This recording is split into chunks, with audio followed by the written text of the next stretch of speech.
Your existence doesn't undergo a metamorphosis simply because the dates on your wall shift or hours drift by.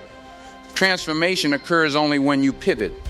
And the primary alteration, the one sparking the entire domino effect, is conscious resolve. Conscious resolve is that muffled verdict which starts to reshuffle the environment surrounding you, much like an acorn begins to reorganize the earth the second it is buried. Nothing visible on the exterior, yet everything transitions beneath the surface. I recall those primary seasons when I assumed external forces held the reins. If the climate was harsh, the day felt ruined. If the bank balance was low, the horizon looked bleak. Then one afternoon it hit me that nothing would budge until resolve was solidified. Not mere optimism, not daydreaming. Resolve. A verdict stating, this is the path I take, this is the version of me I am forging, and this is why it signifies something. Until that second, I was just drifting. After that second, the universe began to respond. You know how you can stroll through a meadow and spot a patch of soil so plain you'd bet nothing significant could emerge from it? Yet, place the correct seed with the sharpest resolve, and suddenly that identical patch becomes the cradle of a massive harvest.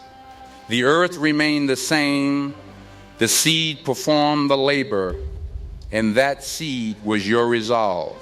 However, resolve by itself is insufficient. It requires sculpting, sharpening, and giving a skeleton. An acorn needs a blueprint within it, something instructing it to grow into a majestic tree instead of a bramble. Human resolve requires precision for that exact motive.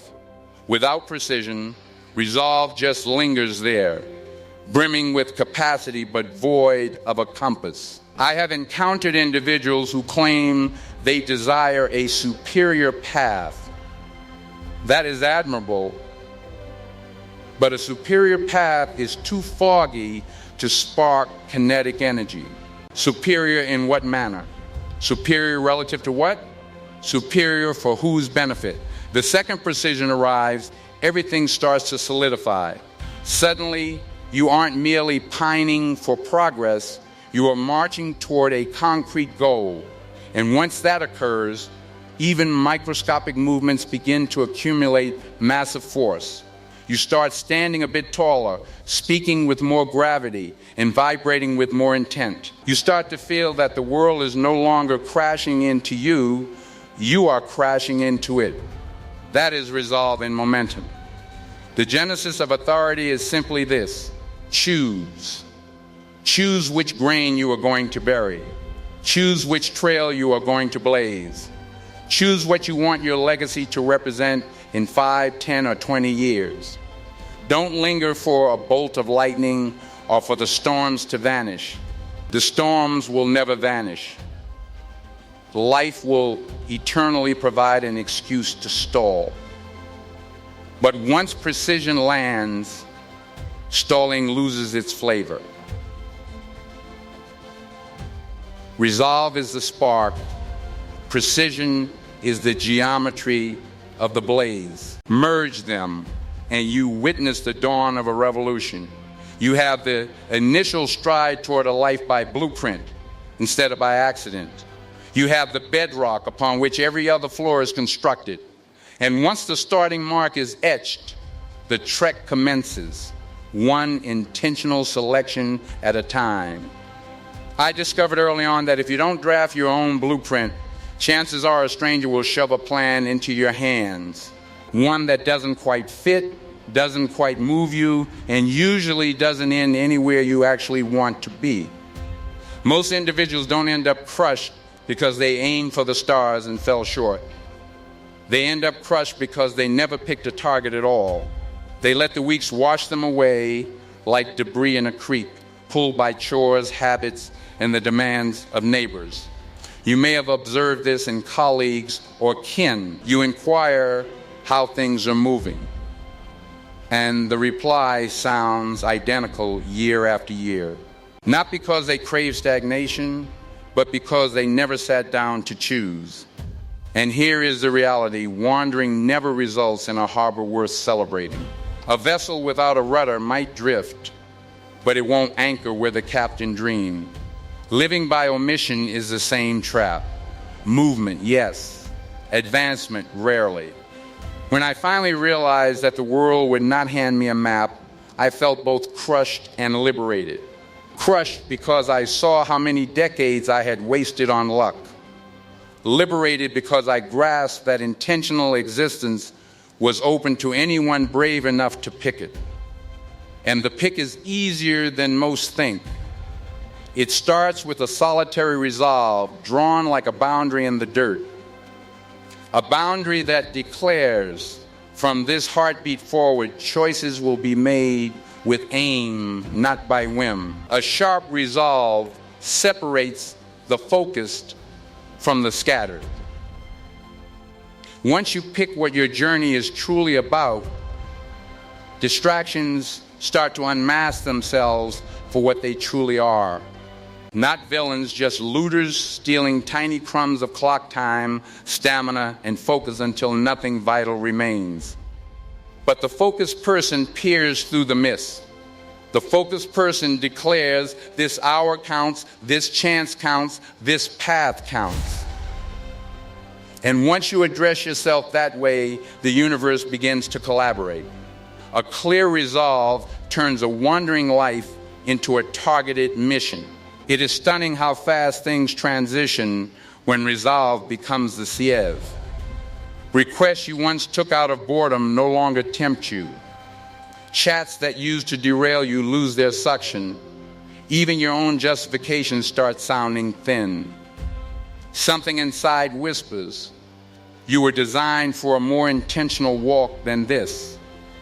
And that inner guide grows louder the more you obey it. But don't be fooled. Accidental living is always lurking, waiting for the split second you stop being alert. The world is saturated with static, saturated with needs, saturated with tides that pull you off track. If you drift for even a heartbeat, you're lost. That is why the verdict to live by blueprint has to be refreshed constantly. Not once a season, not once a month, constantly. The architecture of your path becomes sharper every time you acknowledge that you are the one holding the pen. And here is the peak. The second you step into intentional walking, you start to feel a muffled authority growing within. You start seeing that your days have a melody instead of just noise. Your movements start to synchronize with your core hungers.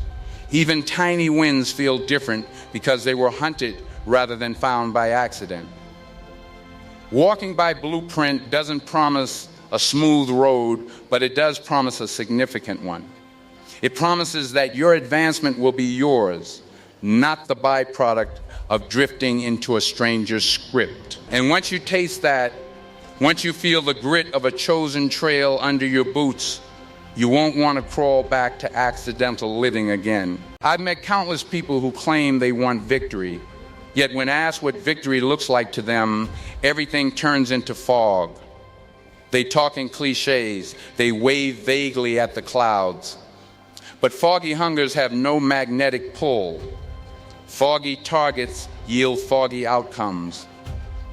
And life, being the brutal mirror it is, will always hand you a reality that matches the sharpness of your demand. I recall the afternoon I sat with a clean pad and realized I didn't actually know what I craved. I had been active, sure. I had been wishing, certainly, but I hadn't labeled anything. And if you don't label it, you can't chase it.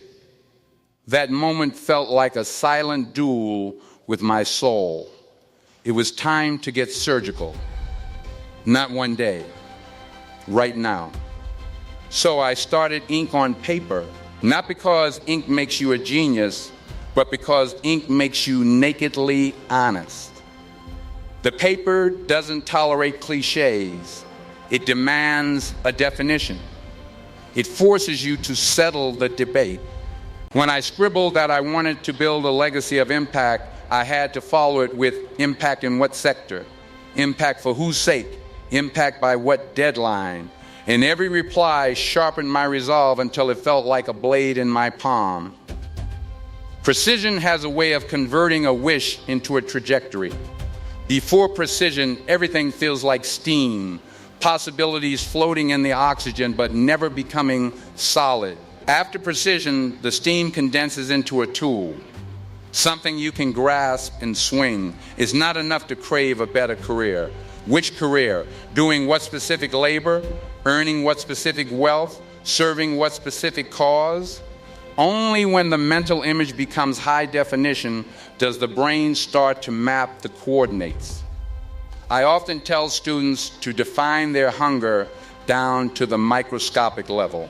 Not because every pixel will render exactly as planned, nature has its own twists, but because the rigor of definition upgrades the operator.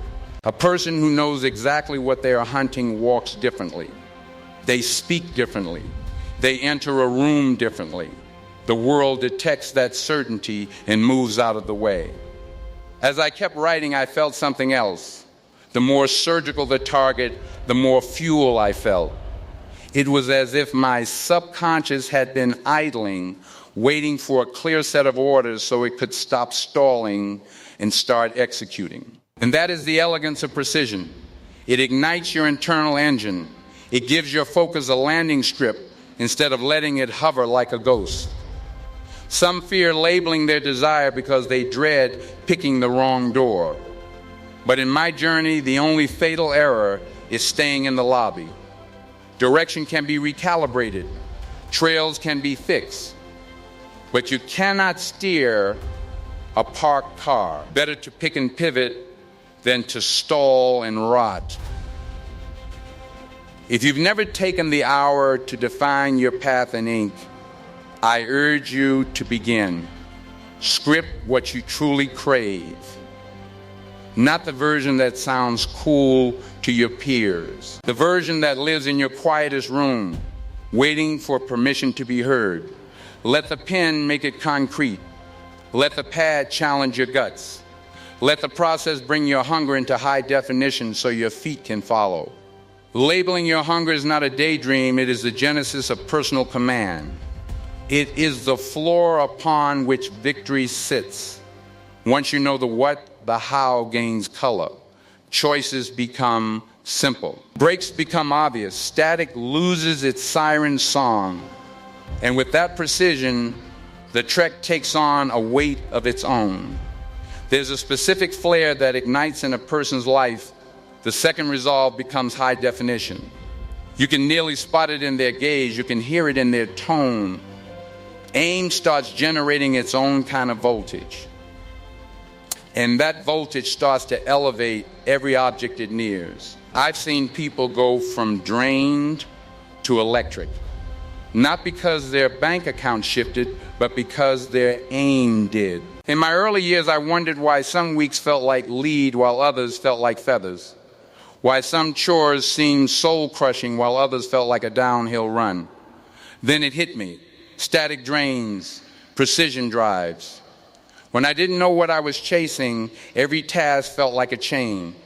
But once I pinned the why behind the task, the same labor felt transformed, lighter, almost automatic. It's stunning what intentional living does to the human engine.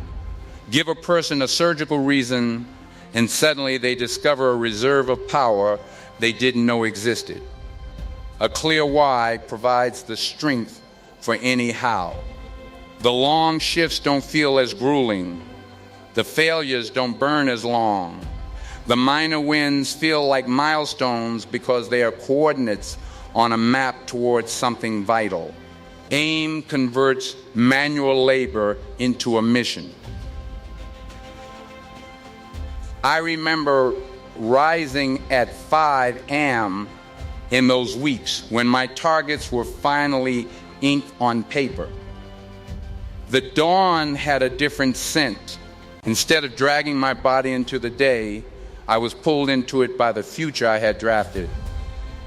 A seminar can shift your thoughts, but how do you actually start shifting your reality? We provide tactical blueprints that show you how to do just that. The specific blueprint for this lesson is linked in the bio. You can find other maps and free assets at our official hub. Thank you for your loyalty to this channel. It expands your wealth. Compare that to the person who wakes up foggy, unsure of the script, unsure of the motive. They may be just as talented, just as gifted, just as full of dormant power, but without resolve to channel it, their fire just smokes. They start projects they never finish. They agree to tasks they don't enjoy. Their weeks feel long not because they are productive, but because they are hollow. Purposeful walking doesn't kill the pain, but it gives the pain a job. Meaning is what allows you to hold the line. When you know why you are scaling the cliff, the height no longer freezes you. The path may still be jagged, but the path has a point, and aim fuels the engine of grit. I've always held that the human mind is a weapon designed for a mission.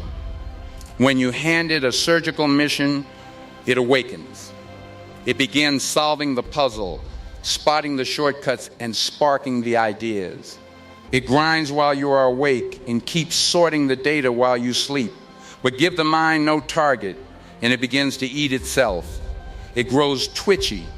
It turns inward toward anxiety or hesitation simply because it has no palace to build. Precision is a gift you give to your own battery. It aligns your gut, your focus, your movements, and your hope. Suddenly the hours feel heavy with gold. The walls look like hurdles you can clear. The future feels like a place you already own. And once you taste that kind of intentional voltage, you wonder why you ever lived in the dark. When resolve becomes the motor and precision becomes the map, even boring days feel like an epic. Your life gains a heartbeat, a drive, a muffled poise that others can feel.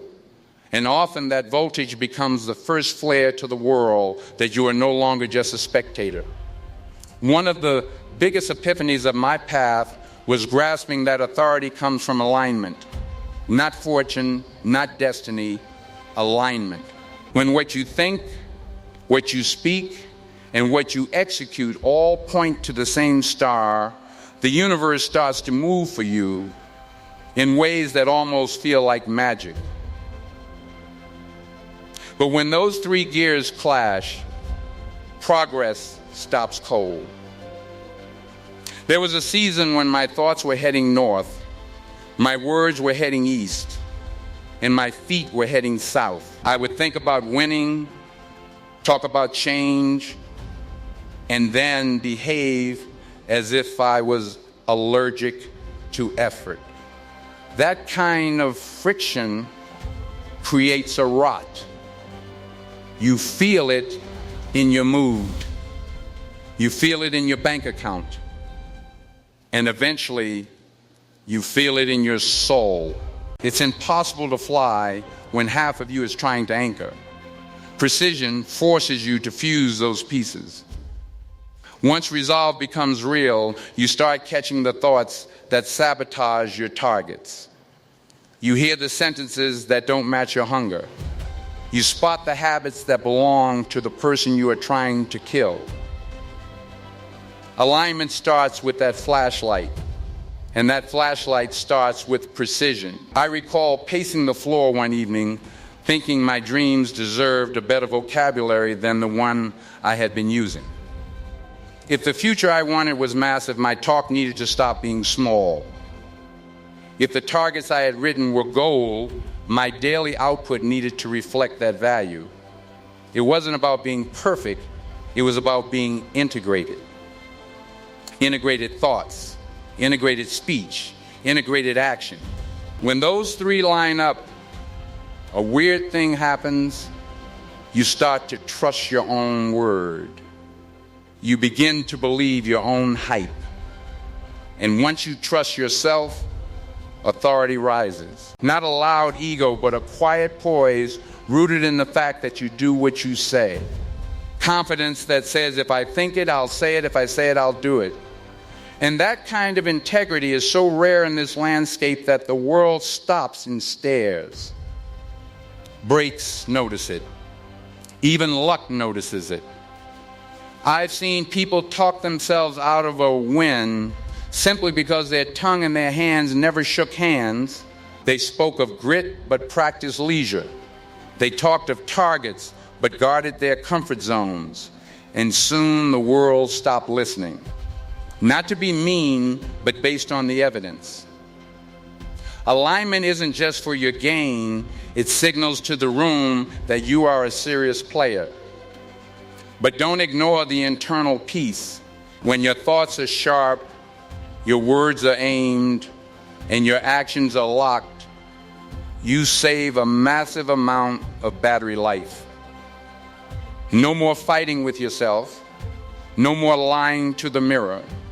You move through the clock with a kind of inner silence because every cell is moving toward the same goal. And that alignment has a compounding weight. It starts small, arriving on time, keeping a tiny promise, completing the day's hit list. But each small win thickens the alignment until it becomes your skin. Before long, people call you steady, aimed, and reliable. And those traits attract everything from cash to companionship.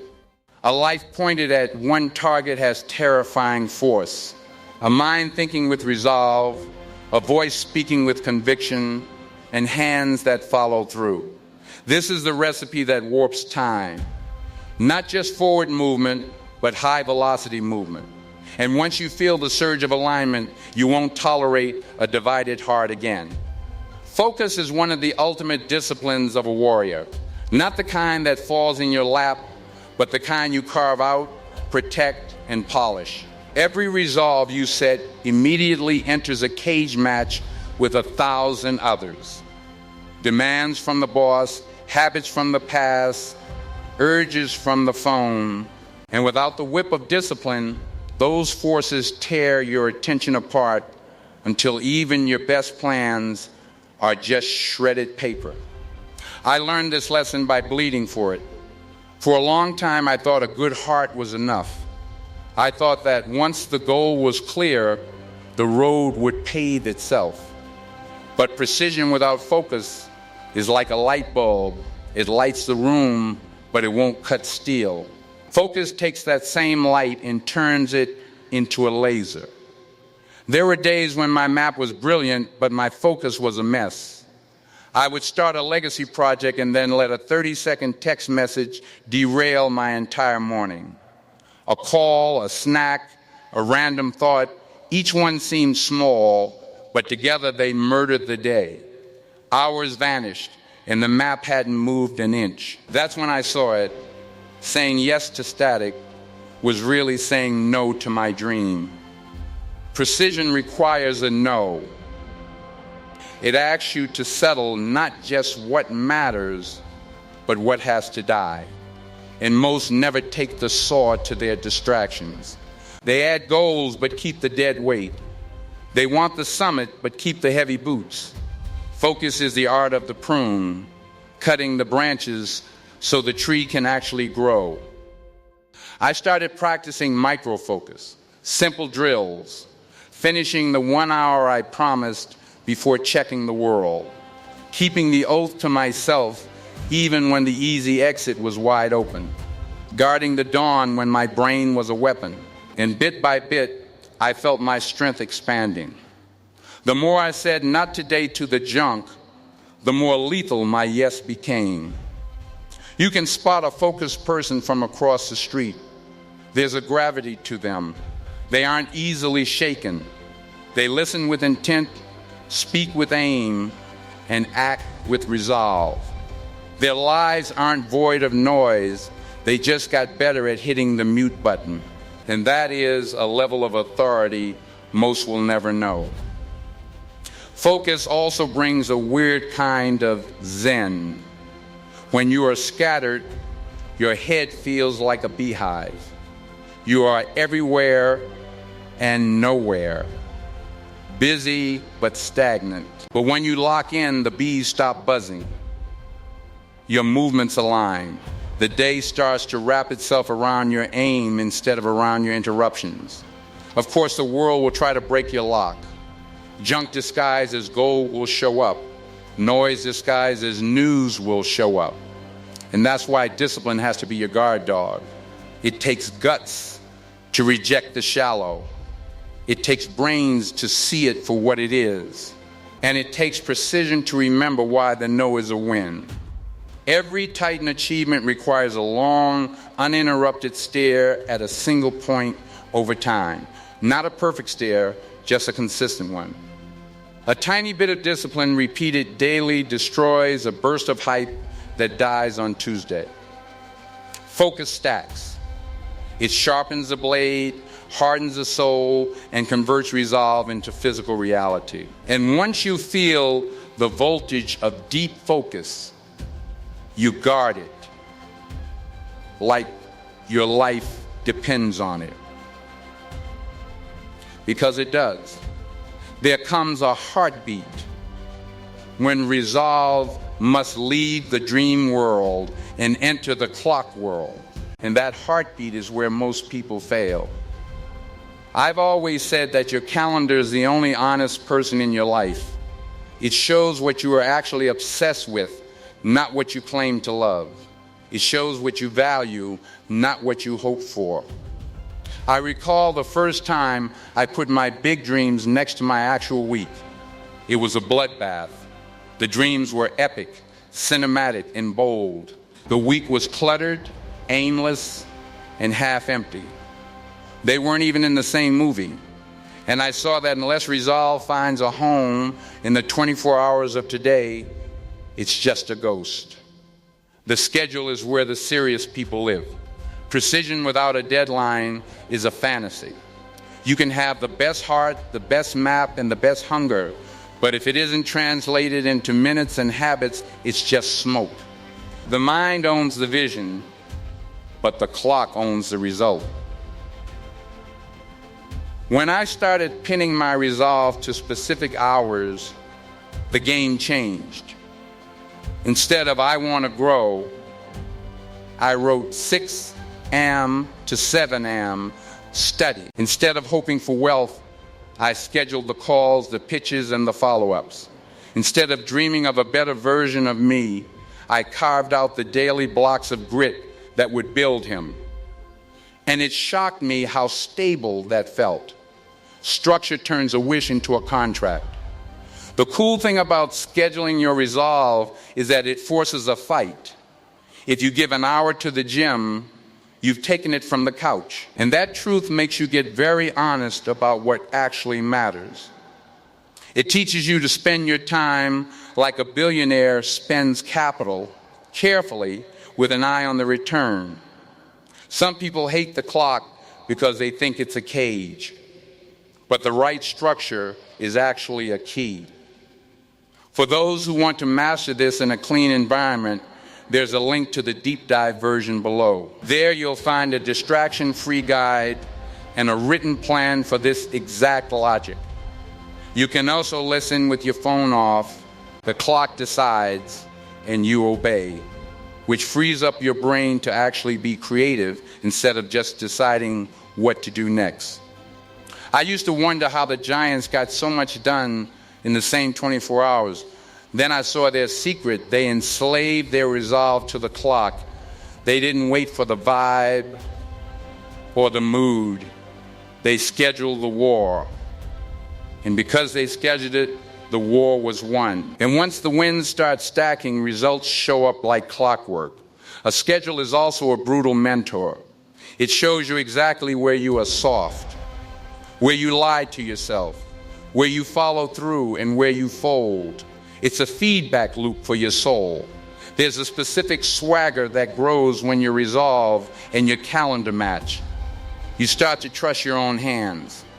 You see the compound interest of tiny daily wins, and slowly your life shifts from maybe to definitely. Turn resolve into a calendar, and the calendar will turn resolve into a legacy. One of the most lethal habits I ever built was the habit of the audit. Not a massive audit, just a quiet, rhythmic look in the mirror. It's incredible what you see when you actually stop to look. Most people sprint through their months without ever checking the map. And without a check, drift is 100% guaranteed. I saw that direction isn't a one-time thing, it's a constant correction. Even the best resolve will wander if you don't check the compass every night. A pilot doesn't wait until he's in the wrong country to turn the wheel. Small taps on the wheel early on ensure you land on the strip. Life is the same. When I started auditing my path, I spotted the rot I had missed. Some resolves were blooming, others were dying because I forgot to water them. Some habits were taking root, others were sneaking out the back door. None of this was a tragedy, it was just data. And data is the fuel of a winner. There's a raw honesty in the audit. The calendar shows the plan, the result shows the truth, and the audit tells you why. It asks what actually moved the ball, what was just noise, what needs more heat, and what needs to be cut. The audit converts pain into a degree. I used to take an hour every Sunday night to look at the week. Not to beat myself up, but to study myself. Where did I get lazy? Where did I stay sharp? Which resolve grew and which one wilted? Those answers were the steering for the next week.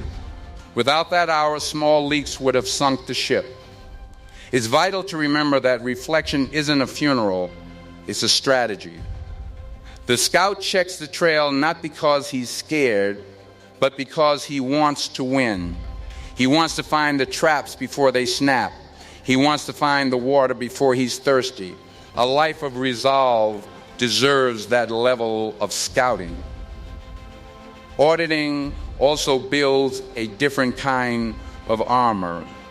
When you track the wins, even the tiny ones become visible.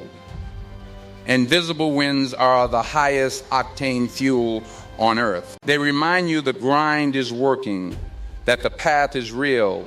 Nothing keeps you in the game like proof of movement. And when the results suck, the audit gives you the why. You can fix the plan, sharpen the clock, or strengthen the habit. You aren't guessing, you are engineering.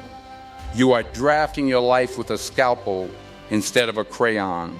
Some avoid the mirror because they fear the image. But drift found early is drift easily fixed. Drift ignored becomes a destination you'll hate. Look now, fix now, sharpen now. The faster the correction, the better the life. A life of resolve is twice as fast when paired with a weekly audit. Purpose sets the line, the audit keeps you on it. Together they create a pulse of power, moving, checking, fixing, and moving again. And when that pulse becomes your life, you'll be stunned how fast the fog clears every time it tries to return. One of the hidden perks of living with surgical resolve is the ripple it sends through your circle. Most don't mention this, but I've seen it happen every time. When your vision becomes heavy, visible, and constant, the world starts to tilt. Others start to feel it. They start to react to it. They start in their own way to level up just because you're in the room. People are addicted to clarity. They hunt it. In a world of static and confusion, a person who knows their north becomes a lighthouse. Not by being a loudmouth or a genius, but by being certain. That certainty creates a vacuum that sucks in help, deals, and allies. I recall working with teams in the early days and seeing the temperature change the second one person declared a surgical resolve. Suddenly, the talk got sharp. The energy spiked. Others started throwing in cash, ideas, and backup. Vision wakes up the dormant power in a group. It demands a choice. You might not think you're a leader, but the second your resolve is visible, you have a following. People are always grading you. They see how you land, how you talk, and how you hold yourself. They see the focus, the grit, the poise, and without a word, you start remodeling their brains. There's something hypnotic about a life aimed at a point. You can't help but feel that if you can do it, they can too. And that's the real magic. It scales. It doesn't just fix your life. It invites the world to fix theirs. I've seen households change because one parent decided to stop drifting. I've seen companies turn around because one manager brought precision to the floor. Not by screaming, but by being the example. People don't follow orders, they follow aim. Show them a life aimed like a bullet, and they start looking for their own target. But there's a darker side to this, and it's just as vital. When your resolve is heavy, you start scaring off the wrong people. Not everyone, just the anchors. People who hate aim. People who love comfort. People who consume without producing. Vision becomes a filter, pulling in the lions and repelling the sheep. Brakes behave the same way. They hunt precision. A foggy mind can't see a good break, even if it's hitting them in the face. And even if they did, they couldn't catch it. But resolve creates a net. It sharpens your eyes. It makes it easy for the world to know how to pay you, how to back you, and how to open the gate. I often tell my circle that the second their resolve becomes honest and visible, the universe starts moving the furniture. Not by magic, but by logic. Allies show up. Tools show up. Paths you miss suddenly glow. And bit by bit, the fortress for your dreams starts to rise. Your precision becomes your gift to everyone you meet. And sometimes the best thing you can do for the world is to show them what a life looks like when it's lived on purpose. There comes a stage in this game when resolve is no longer a chore, it's your identity. Aim settles into your skeleton. Precision becomes your shadow, reminding you of what counts and what is just noise. And when that happens, a level of peace lands on you that is hard to explain but impossible to miss. I used to think victory was the trophy, the cash, the medal, the applause. But after decades on the trail, I saw the real prize. The real prize is the human being you had to become to get there. When you live with surgical resolve, you gain more than a bank account. You gain a spine. You gain a lens. You gain an internal anchor that can't be moved by a bad day or a loud critic. Precision doesn't kill the world static, but it mutes it. You stop chasing every shiny toy. You stop caring about the peanut gallery. You stop bleeding energy in 100 directions. Your life becomes a laser, intentional. And that alone is the greatest wealth on earth. When you know what you want and why you want it, the no is easy. The wall is small. The junk is invisible. You start living from the core out instead of the skin in. The world stops pushing you. You start pushing the world. There's a weight in that. Not a burden, but a solidness. And the winds start to compound, not just in the results, but in your soul. Every day of intentional walking makes the next one stronger. Every tiny win makes the next feel certain. Every hard pick refines the compass. Before long, you look back and see the mountain you climbed, not because you were sprinting, but because you never stopped. You stayed consistent with your resolve, your precision, and your aim. I've seen people rebuild their entire world just by picking a point. I've seen them rise from the dirt, from the fog, and from years of accidental living, all because they finally said, this is where I'm going. This is who I am. This is the life I am building. That choice triggers a fire that never goes out. Clear aim also brings a deep gratitude. When your path has a point, every step feels like a win. Even the boring stuff has a job because it serves the big picture. You start loving the grind, not just the gain. And that gratitude makes you untouchable. Living with surgical resolve doesn't mean life is perfect. It means life is aimed. You wake up with a mission. You go to bed knowing you held the line. And that is what makes this trek so worth it. It gives you the pen. It makes you the author. You aren't just reacting to the movie, you're writing the script. The authority of resolve is not in the moment you pick it, but in the life that grows because of it. A life of precision, of focus, of alignment, and of aim. A life that mirrors intentional picks, deep hunger, and steady advancement. And when you hit that state, when resolve is your map and precision is your torch, you find the ultimate treasure. The peace of knowing you are finally living exactly how you were meant to live. Support winds of thought by hitting like. Stay sharp.